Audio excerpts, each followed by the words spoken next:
मधेपुर थाने की पुलिस ने 2 बाइक चोरों को दबोचा। चोरी की बाइक लेकर जा रहे थे चोर।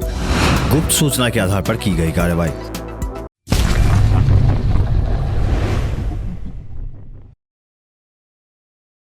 मधेपुर थाने की पुलिस ने शनिवार अहले सुबह 2 बाइक चोरों को चोरी की बाइक के साथ दबोच लिया। यह कार्रवाई नवादा डीहवार स्थान के निकट थानाध्यक्ष हरिकिशोर यादव ने पुलिस बलों के सहयोग से की। धराए चोरों की पहचान मधेपुर थाना क्षेत्र के बोची वार्ड 13 निवासी समीम मंसूरी 20 वर्षीय तथा मोहम्मद इजहार 23 वर्षीय के रूप में की गई है।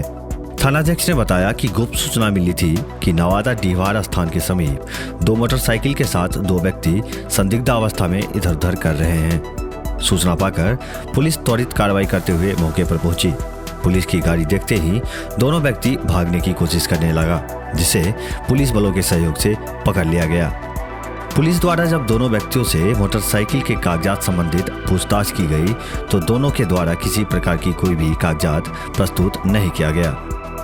थानाध्यक्ष ने बताया कि मौके से एक ग्लैमर तथा एक पैशन प्रो बाइक को जब्त कर लिया गया है। मामले की जांच कर असली वाहन स्वामी का पता लगाया जा रहा है तथा धराए दोनों चोरों को न्यायिक हिरासत में भेजा जा रहा है। क्षेत्र भर के और भी ताजा अपडेट के लिए मिथिला 24/7 चैनल को सब्सक्राइब करना न भूलें। धन्यवाद।